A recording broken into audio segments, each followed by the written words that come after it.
tous, c'est Mélie et Mélo, on se retrouve aujourd'hui pour la première ou la deuxième vidéo de 2023. Bonne année 2024. à tous pour commencer. 2024, voilà, je suis déjà à la rue. Bonne année 2024.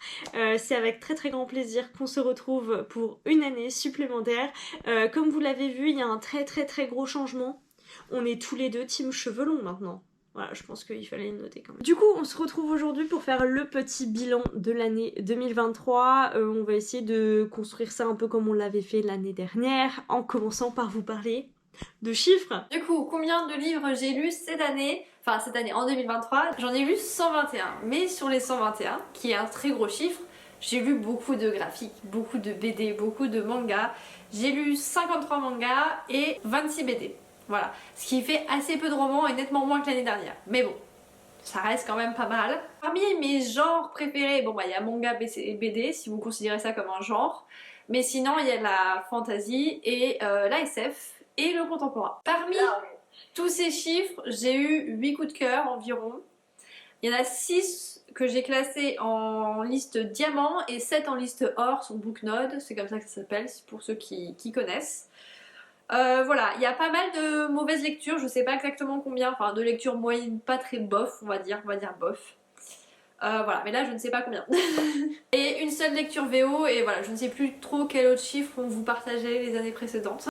Là, on sent les bonnes youtubeuses en carton qui ont trop bien préparé leur truc. De mon côté, j'ai fait 98 lectures cette année. On approche des 100, mais c'est toujours pas le cas. Et parmi ces 98 lectures, j'ai lu une dizaine d'albums et 21 bandes dessinées. Donc en fait, ça fait quand même un gros ratio de livres, livres. C'est pas tous des romans parce que j'ai lu une dizaine de non-fiction, essais, témoignages. Donc voilà, c'est quand même un peu plus diversifié que ce que j'ai pu faire les années précédentes. Mais sinon, je suis plutôt contente d'avoir réussi à lire tout ça. Et parmi ces 98 livres, il y a 8 relectures. Donc c'est pareil, vous savez que j'ai toujours... Alors j'ai pas mon objectif de relecture, mais j'ai ma liste de choses à relire. Et donc je suis assez contente de moi là-dessus. Je pense que ce qui a beaucoup aidé, ce qui a un peu boosté mes lectures cette année, c'est les lectures audio. Puisque c'est un format que j'apprécie bien maintenant. J'avais peut-être un peu plus de mal auparavant. Je pense qu'en 2022 j'en ai pas lu autant, mais là cette année j'en ai lu 11 quand même, donc c'est quelque chose qui prend davantage sa place dans mon quotidien, parce que maintenant j'ai souvent les mains prises et j'ai moins le temps de me poser avec un livre, notamment depuis quelques mois. Donc voilà, un petit changement dans mes habitudes de lecture. J'ai lu très peu d'e-books, j'en ai lu 3. Et je pense que c'était essentiellement pour le PLIB, sauf Sous la lune brisée du coup, qu'on a lu ensemble récemment. Concernant la VO, là c'est assez catastrophique. Je sais plus quel était l'objectif que je m'étais fixé. Ça, je pense qu'on fera comme les années précédentes, des vidéos séparées pour répondre à notre propre vidéo des bilans de l'année précédente. Je pense que l'objectif ça devait être 5 ou 10 ou un truc comme ça. J'en ai lu 2, c'est vraiment catastrophique. Mais je me dis que je me rattraperai en 2024 et 2025. Pour ce qui est ensuite de la chaîne YouTube, donc on a fait 79 vidéos, je ne sais plus combien on avait fait les autres années. Ça reste beaucoup, en vrai c'est énorme si on compte, ouais, une vidéo par semaine. Bon, on en a fait clairement plus qu'une vidéo par semaine, sauf certaines fois. Par contre, on a un peu abandonné certaines catégories de vidéos, notamment les tags et les tops, on en a pas trop fait. Donc du coup, il y a une toute dernière pause question qui est sortie au tout début de l'année 2023. On n'en a pas refait depuis, ça serait bien qu'on en refasse, donc n'hésitez pas à nous proposer des questions sur lesquelles on pourrait débattre.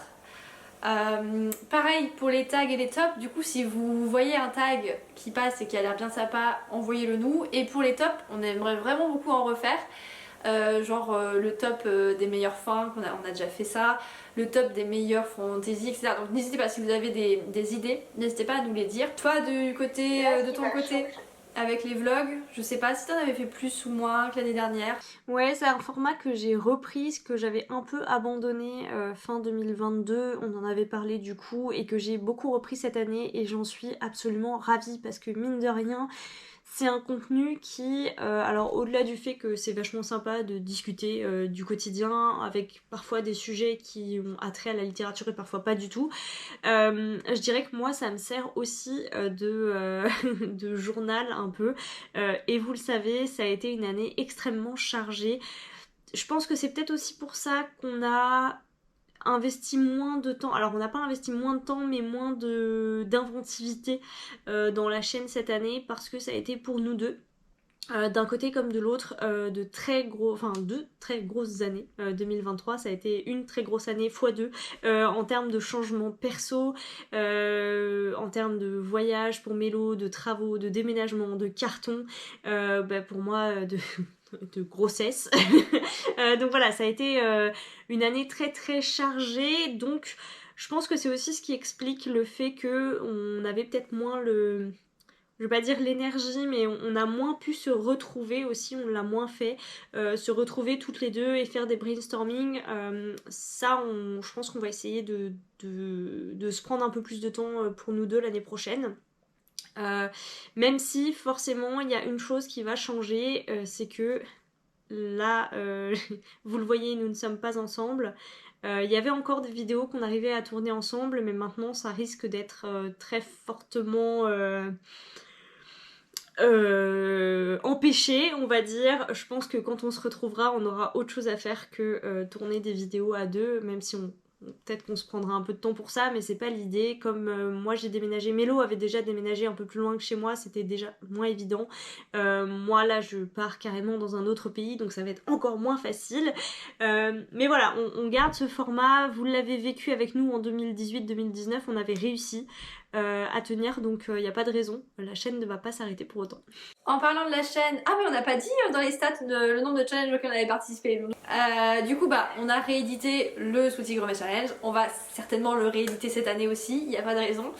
Voilà, et donc du coup moi j'ai participé à 2 challenges, uniquement nos challenges à nous, le Sweetie Gourmet Challenge, mes objectifs lecture bingo que vous avez pu voir en vlog tout au long de l'année. De mon côté, j'ai participé bien sûr au Sweetie Gourmet Challenge, évidemment, et au mois de la fantasy, vous le savez, celui de Steph de Piketty, c'est un challenge qui me plaît toujours autant, et donc si elle le refait, parce que c'est jamais trop certain, si elle le refait l'année prochaine, je pense que j'y participerai avec grand plaisir. D'ailleurs, en parlant du Sweetie Gourmet Challenge, du coup, on a ouvert un Discord pour ce challenge en particulier. C'est un peu la nouveauté en termes de canaux pour nous, puisque Instagram a fait une petite pause, ça fait 1 an, non, un peu plus d'1 an que Instagram nous sert quasiment exclusivement à vous partager notre quotidien en story.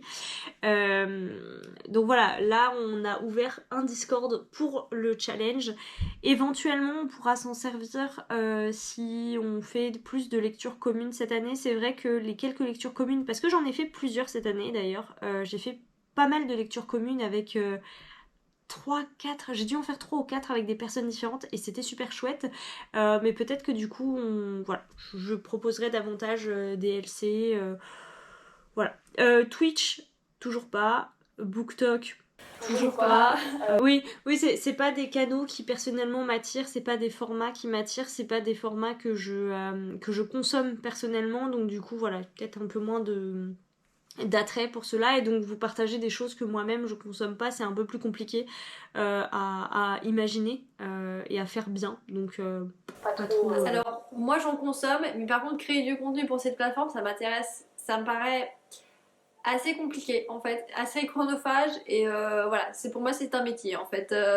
Très clairement, YouTube pour nous et toute notre booksphère, c'est pas notre métier ni à l'une ni à l'autre, c'est pas le centre de nos vies, c'est quelque chose qu'on adore faire déjà parce que ça nous permet, comme c'était le cas initialement, de partager toutes les deux, hein, voilà, de faire quelque chose ensemble, c'est un projet commun, et puis ça nous permet de rencontrer des gens super chouettes qui petit à petit, au fur et à mesure des années, peuvent devenir des amis, croiser du monde, ça nous permet de beaucoup échanger, de découvrir des nouveautés, de nouvelles lectures, pas forcément des nouveautés de l'année, mais des choses qu'on connaissait pas, à côté desquelles on serait passé. On a vu nos goûts évoluer. Du coup, c'est aussi pour ça que vous avez, peut-être que vous faites pas attention à ça, la chaîne stagne à peu près 815 abonnés.